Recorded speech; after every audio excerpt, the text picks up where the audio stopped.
All right, everybody, welcome to the Locked On Avalanche podcast. It's the summer. It's Friday. Kyle and I are finally hitting the road with our Locked On road trip.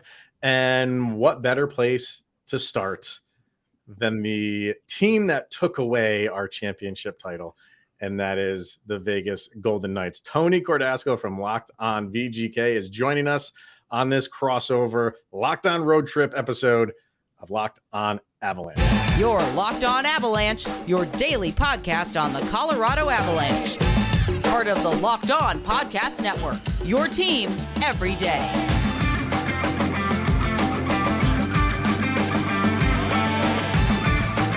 All right, everybody, welcome to the Locked On Avalanche podcast. We're part of the Locked On Podcast Network, your team every day. I'm your host, Chris Maselli. With me, as always, Mr. Shaggy Von Doom, Kyle Sullivan. And yes, this is our initial summer Friday crossover road trip episode. And like I said in the beginning, Tony Cordasco from Locked On Vegas Golden Knights is with us today. Tony, thank you for joining us here. I'm sure you're doing tons of press because of we have between us the last two Stanley Cups, man. Yes. No one else could say that. Okay. No, I figured this is where we had to start. You know, it was us. Now it's you. This is poetry right here. So come on, guys. You never thought the VGK would win the Stanley Cup this soon. I didn't. You every time we've spoken, you know how negative I am. I know, but like as it was going on, it was just like they are the better team than all these teams that they're playing. No, that doesn't necessarily mean they were lucky. Why. There's so much luck. As soon as Boston went out, I go, this club has a chance to win the cup. People were quoting me as saying, "Oh, this is a team of destiny." I said, "I hate to say it, but this is a team of destiny." And then my quotes like everywhere. Like, but yeah, I mean, what you're saying is true. Like, yeah, there is some luck involved, but the luck, they are the better team. They were better than the Panthers. You know what I mean? That is just and the finale. Yeah, and the finale. Right. Well, things could have turned out so much differently, though, right, guys? Because it came down to the final night of the regular season. If VGK loses, then Edmonton gets the top seed in the Pacific and in the West. Think about that. Well, and then you have a different matchup, right? They could have been playing the Kings, and who knows how things would have played out from that point. And then there's so much luck involved. Even in the East, you had the Panthers get in because Pittsburgh couldn't beat Chicago. That's insane, right? It's just that's just the beauty of the NHL and the playoffs is, you could do that again. You could play that last week of the season again, and it's all different. So it is what it is. And you know what? In yesterday's episode, there was someone in the comments who I can't remember exactly what they said. They're like, "Oh, God, you guys are doing a crossover with Vegas. I don't want to hear about that gloating." And I was just like, wait, just listen to Tony because I don't gloat about anything, man. He is not. I have the stupid playoff beer, but that was for the Rangers. And yeah, see, he's a Ranger fan, and he's but you do live in Vegas. You do have your finger on the pulse of the sports over there. How is the city celebrating since the Cup win? It's terrific. It really is. It's exciting. It's so much fun. The fans are just bananas about the team. It's just been great. And, since I'm not like a fanboy media member, I didn't go and get a press area seat or whatever, or take a selfie at the final rally. But I did go as a Las Vegan. I wanted to go to the parade. I went to the parade and I took a picture. I was taking a photo of Jonathan Marchessault. And stinking, I call him Vegas Bjorn still. William Karlsson, the drunkest guy on the planet, falls on stage. He jumps into the photo. I'm going, no, Vegas Bjorn, get out of my picture. And he just kept jumping in. So I posted a photo, and there's him and Marchessault. I'm like, get out of my picture, you drunken dude. But it's been terrific. It really is. It's one of the highlights, I think. So I've gone to every championship parade that this city has ever had. Starting with 1990, running Rebel National Championship team. Oh, you're going back to that. Wow. Well, yeah, because I was part of the broadcast team back then. And so I went to that parade. The Las Vegas Aces of the WNBA, they won the title last summer. And so I went to that parade, and I couldn't miss the Vegas Golden Knights parade, and it was terrific. The entire city, everyone. I think the best part here is that people didn't want to overturn cars or trash anything, because Nice. 90% of the fans that go to games are locals, right? We're not going to ruin our city. And then everyone was pretty much well behaved except for William Karlsson at the final rally. I mean, it was terrific. There were a couple of fights, but people were out in 100+ degree heat, and they were out there for 3-4 hours, and things are going to get tempers are going to get a little hot there too. So no, but it's been great. And wherever you go, obviously there's all sorts of shirts and hats and people that are fans, and like it's just great to see an entire community come together to support the team. I think that that's the best part of it, to be honest with you. And as a Vegas fan, what is the overall takeaway from the fan base after, hitting the league and having that immediate success, almost getting all the way and right in the initial get-go for the team? Is this win more of a check of this is the proof of concept? Vegas has been like everybody likes to take their little shots at them because they play with the LTIR, they oversign. Is this a proof of concept validation, or is this more of a we belong in that upper echelon of hockey like we thought initially, because there was an up and down since they arrived in the league? Is this more validation of their place in the NHL, or just how they operate in Vegas, which is usually the point of ridicule? Yeah, I think it's a combination of both, to be quite honest with you. I think that Bill Foley fulfilled his prophecy. Yeah. I can't believe that he said cup and six, I know. and everyone was like, you're out of your mind. You've lost your scruples. You've never owned an NHL team, and now you're telling us you're going to win. They came out of the chute early, season one. They kept their core group together. You got to give them credit for that. And then a lot of things, again, just fell into place. And, the time that I thought that things really started to come together was right after the All-Star game. And they went 29-18-4 after the All-Star game.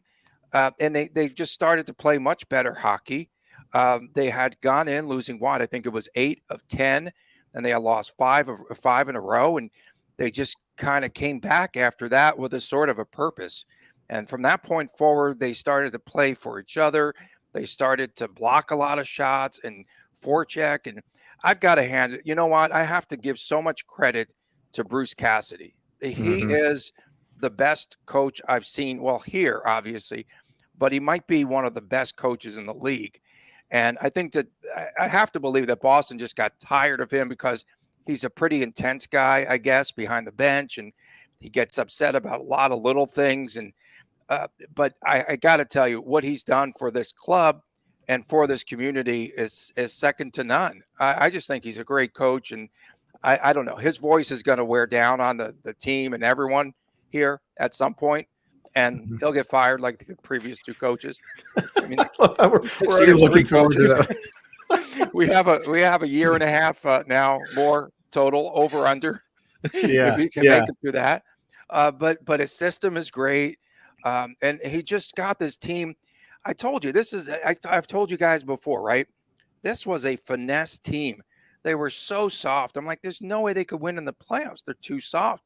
Now they're checking people. You've got Pietrangelo slashing people. Like, this was a much different team. This was a different team, right? Like than we've seen in the past. And again, I have to give credit. Obviously, Kelly McCrimmon put together a very good roster.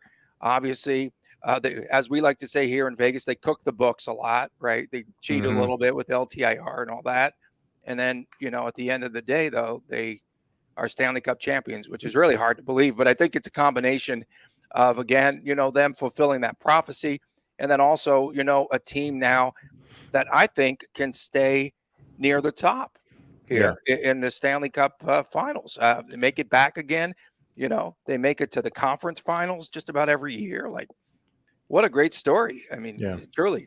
I think I know the answer to this. I just want to hear the answer is no. No, it's just I want to hear the Cordasco take on it. All right, Chris. Coincidence that Mark Stone just happened to be okay in Just round such a one? coincidence. And another coincidence was, Yeah. hey, they did an investigation, and Yeah. some team just went to the NHL and said, you got to look into this. They had a hard investigation. I think it was Vegas style. You know, these referees, man, when they come here, they stay in the best suites ever. They're going to the spa. Like Bill Foley's got them.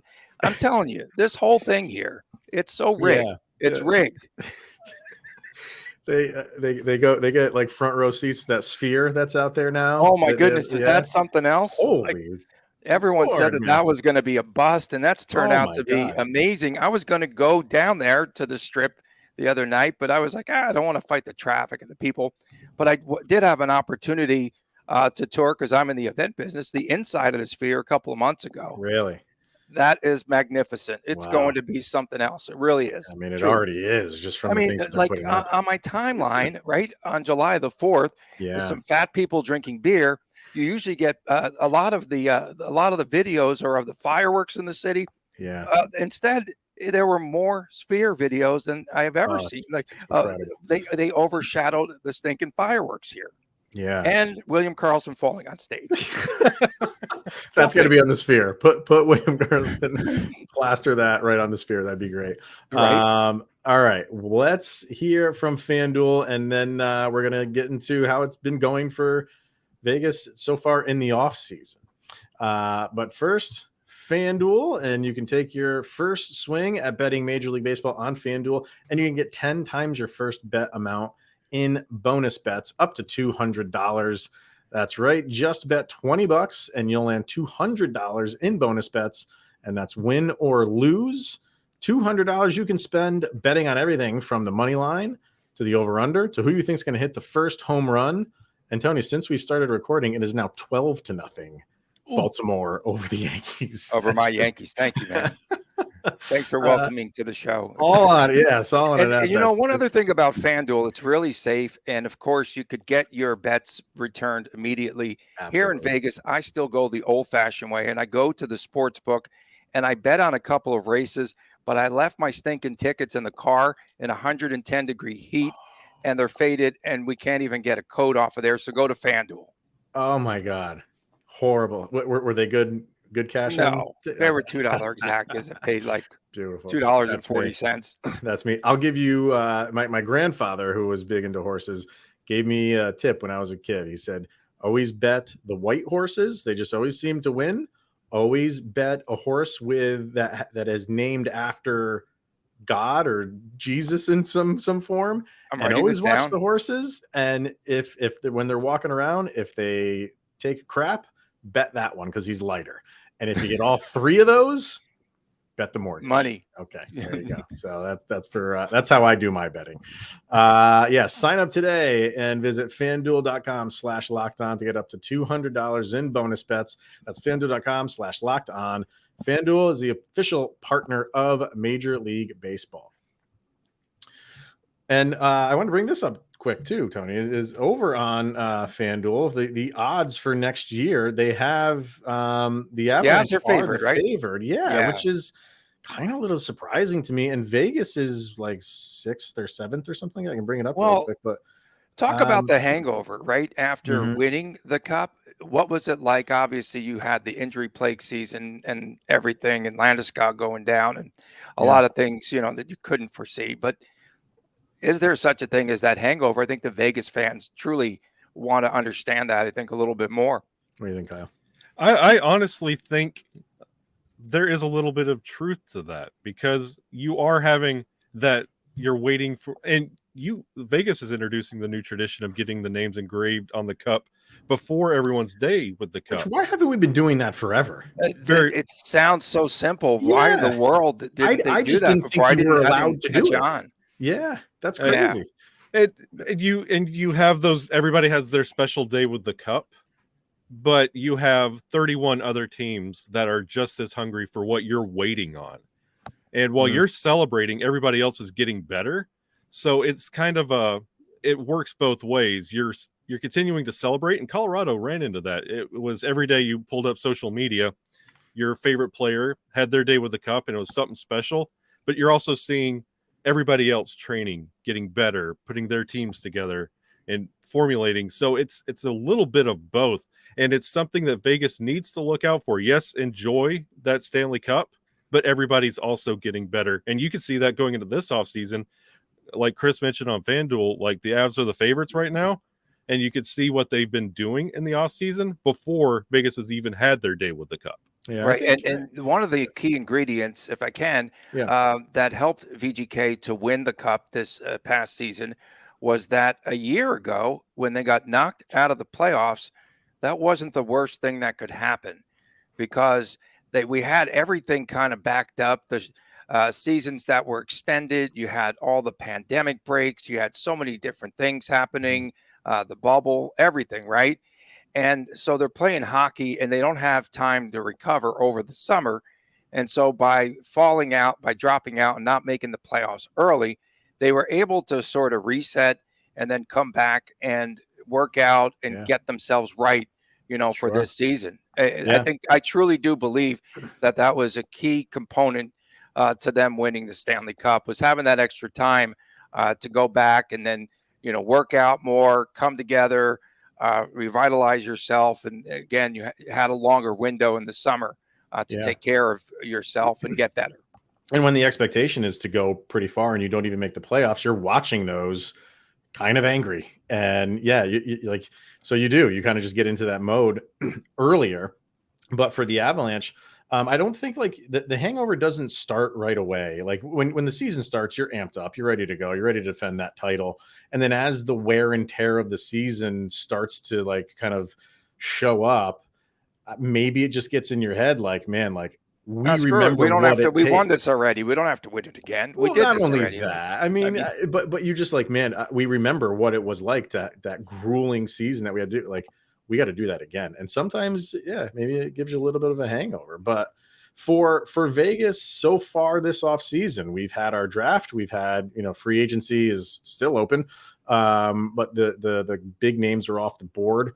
What was the expectation as far as free agents go for Vegas? What did they have cap wise? I don't think really much. And what have they done? It doesn't. There is no cap. There's no cap here. Okay. Yeah. Just get that straight. I think, there are two key players that they really wanted to keep were Aiden Hill, the goaltender who just played out of his mind. And he replaces Laurent Brossoit. Talk about luck. Replaces Brossoit, who goes down in Game 3 of the Edmonton series, and then they ride him the rest of the way to a Stanley Cup championship. Was just insane, right? I mean, again, this is like so many things have to go right for you to be a champion, I think, at any level. So they want to keep Aiden Hill, and they want to – I've got a new favorite player on this team. It's not William Karlsson, and it's Ivan Barbashev. Ivan Barbashev. So – I think, when we last spoke, I was telling you guys that Jack Eichel didn't have anyone on that top line that could play with him and his pace, right, and his speed, and they couldn't – he'd have these most amazing passes that he would get to players, and they couldn't finish. So they finally found Marchessault there on the top line. Okay, they're going okay. Stone on that top line just didn't work. And then, of course, at the trade deadline – they bring in Ivan Barbashev, who Kelly McCrimmon said that they had scouts look at him. I think it was 35 times, 35 separate times they went and watched him to see. And they knew that he was some sort of a piece that could help them. Previous cup winner, won with St. Louis. And he turned out to be an unbelievable player. And the chemistry that just unfolded on that top line was just remarkable. And so last summer, Cassidy met with Jack Eichel in Cape Cod and said, hey, you need to be a better two-way player. Eichel defensively this year was just unbelievable. I mean, just if you watch him, he was a different player. He played on both ends. I'd like him to be more selfish and let his slap shots go a little bit more from the left side right there in the circle. But he just became a better team player. But Barbashev was an absolutely he was a missing piece for this team, and I'm glad that he's back. So they had to get rid of Riley Smith. So he's traded to Pittsburgh, of course. Riley Smith, great in the community, working on his softball event coming up here in 3 weeks here in Las Vegas. And just a super, super guy that fans are really bummed about. They did a good job. So they get rid of him. Half an hour later, I'm like, sob, because I love the guy. And then a half an hour later, it's like, oh, we just extended Ivan Barbashev. And so Barbashev, now you're like, oh, wow. Yeah, this all makes sense. And so that kind of cooled off the fans. But those are the two key players that they're bringing back. And now they're going to have to figure out how to replace Riley Smith. I think William Karlsson line now, his line becomes a third line. And I think for Riley Smith, we're looking at either Paul Cotter or Pavel Dorofeyev. Either one of those two players, I think, will be there. Cotter had, I think, 13 goals this past season and 9 points for Dorofeyev, I think, while he was up in 18 games. And so, like, it's going to be a battle for that position. They've got everyone back. Logan Thompson is back. I just think, again, like, Chris, if they paid Shaggy 5 times more than you, I think you'd be a little pissed off. And so that's what's happened. Like Logan Thompson now still on his rookie deal. Yeah. And now you've got Aiden Hill making $5 million a year. Yeah. And so I think there could be some friction and be a good competition, but let's see how it shakes out. And then Laurent Brossoit left, and he is now with Winnipeg. They signed him as a free agent. And Jonathan Quick is now a backup in New York with the New York Rangers. So I think things turned out pretty well, for the VGK. And hopefully they're able to compete and come back and not be as hungover as they were the day after the parade. Now, do you think William Karlsson had to sleep on the couch with his new do you think like just they're in that position as far as the draft goes with the 32nd pick? You won the cup. We can take a stretch on a guy here, and they go after David Edstrom from Sweden. Yeah, who I don't think really a lot of people had him going in the first round, anywhere in the first round, and were they just like, whatever, we're playing with house money. And the draft coverage, if you noticed, was so bad. It was such garbage that they were like, they had their eyes on this guy all along. Yeah, I was like, really? Come on, man. I don't know about that. Where's the punchline here? I mean, that was pretty bad. I wanted Oliver Bonk because his dad, Radek Bonk, had played here. For the team here, the Thunder here in Vegas, back in the IHL days.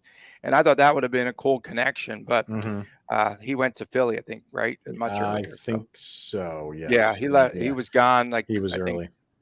Much sooner than they had anticipated. He was supposed to be a late first rounder. But, yeah, they just finished up the development camp. And, a lot of the younger players were here. And hopefully they can develop a player for once. That would be kind of nice. What is that word in Vegas? See, that was going to be my question. Was now that you've cemented yourself as a Stanley Cup champion, when do you start seeing the fruits of your labor when it comes to development of players in the minor leagues? Because when it comes to the AHL, that there are prospects down there, and with the deals that you've been making. And we've talked about LTIR, there's prospects down there. When do you finally see homegrown talent coming out of VGK? Well, so they just, Manny Viveros was the coach. They parted ways with him.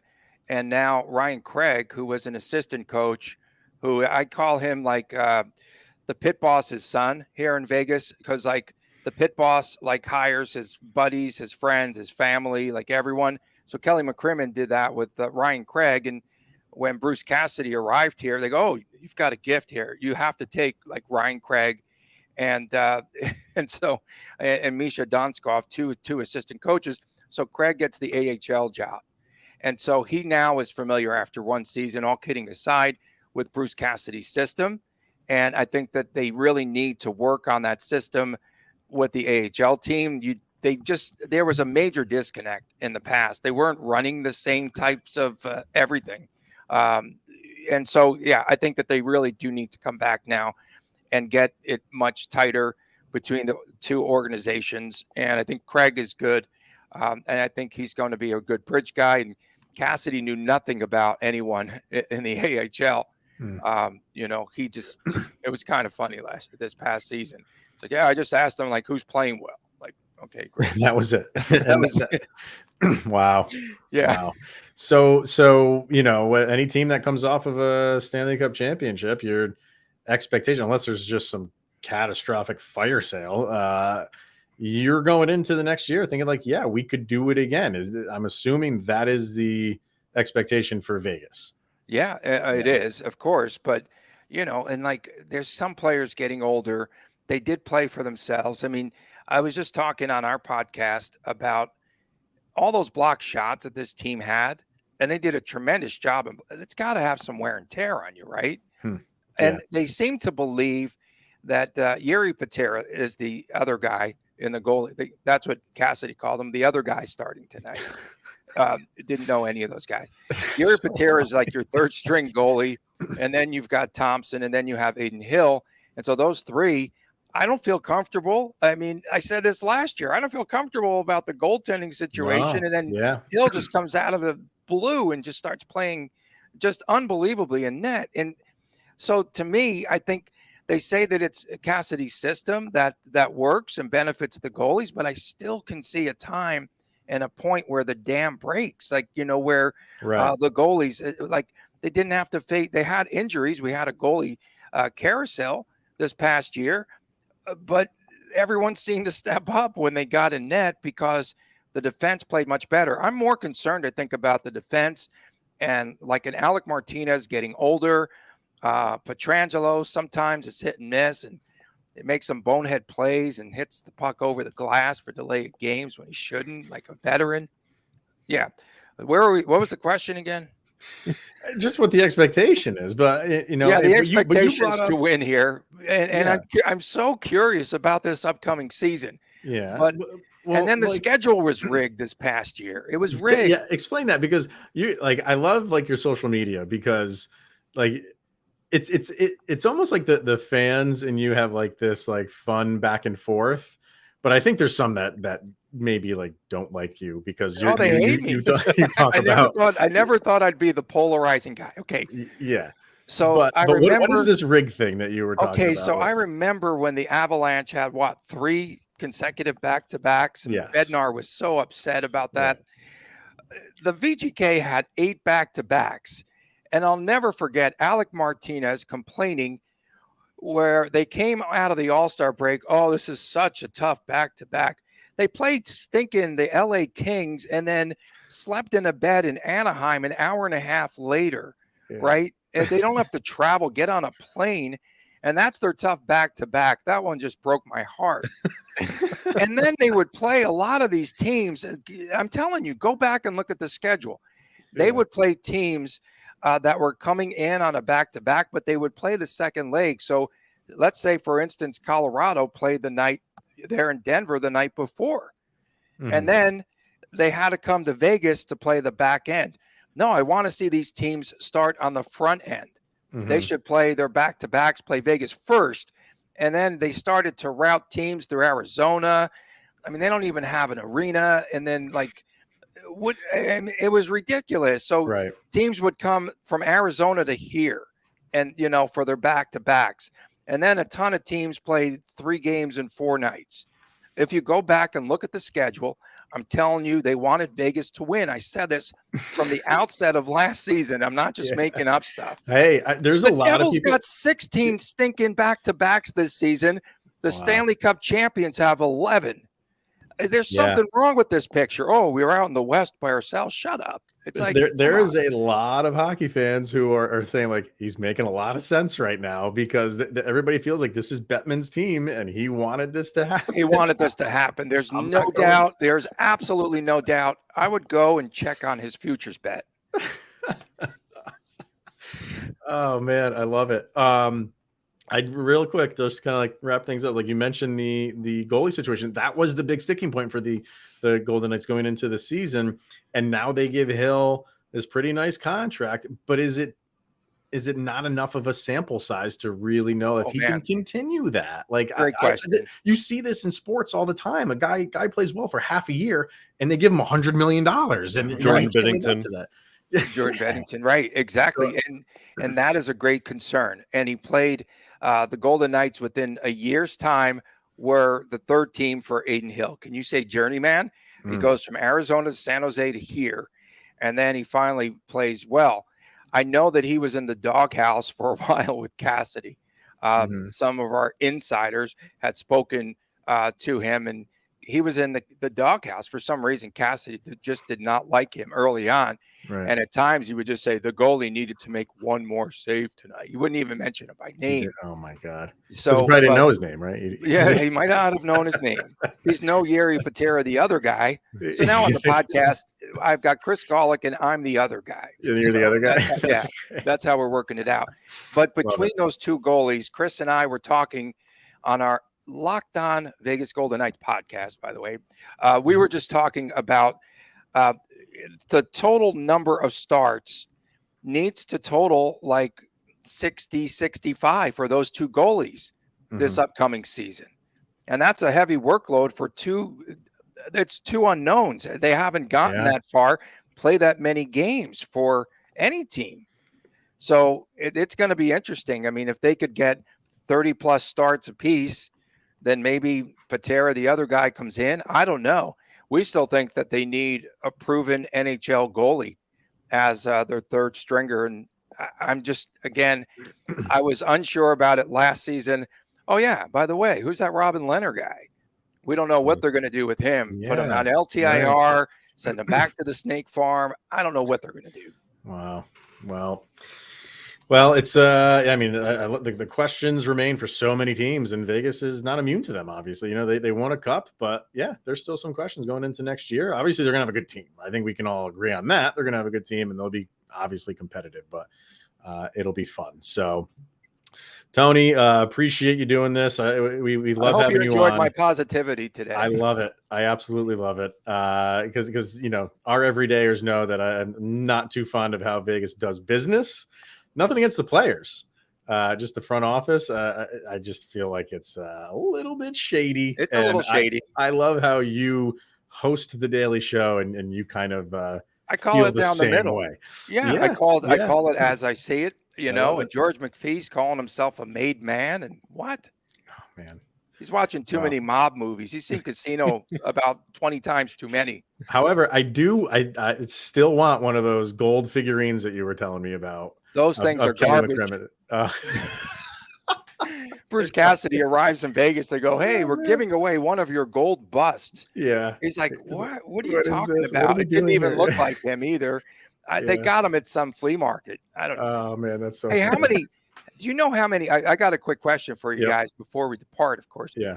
I want to know how many championship rings do you think they had to purchase for the Avalanche last season? You know what, man? I don't know what the final number. Do you know how much is, they spent? I didn't hear. No, I don't. So Bill Foley told Mark Stone they were both inebriated on the bus, and during the parade, he told Stone, "I've got a budget of what do you need? 500, 600,000 to get rings." And so now Mark Stone, who I call now Mark Gemstone, because he's going to go pick out the rings. Oh wow. This is like so bizarre. Like, why would you have one of your players picking out rings? And then don't you have to buy maybe 80, 90, 100 of them? I don't think people realize, like, it's not just for the players. There's so many people behind the scenes that get rings. All the scouts get a ring, right? All the front office people.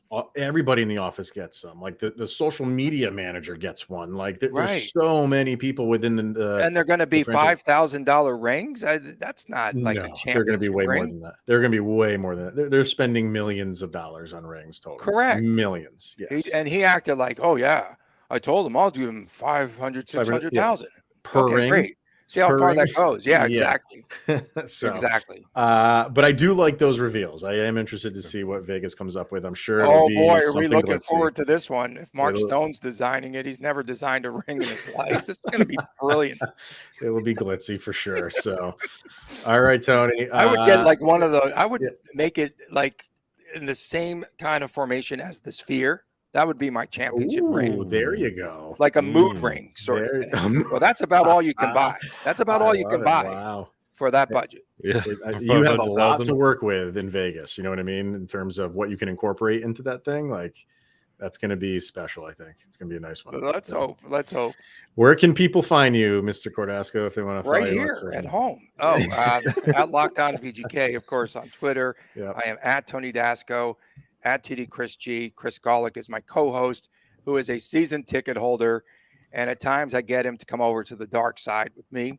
Yes. And check us out daily, of course, Locked On Golden Knights, and subscribe on the YouTube channel. Yeah, definitely. You guys are awesome, man. It's great to see you. Appreciate it. And we'll do this As again always. before the season starts or shortly Anytime. after, because we have some preseason games against Vegas. And then I think early in the season they play. I can't remember. Do they, Kyle? I don't know. I believe they do. I whatever. believe they start early in the season with Yeah, Vegas, and there's but some. they do have a They couple play of the front end of a back-to-back, I think, early in the season here. So the Okay. Colorado Avalanche play here, and then the Golden Knights have to. Oh man, what a long road trip to LA. That's just oh man, that's going to take it all out of them. Love it. All right, guys.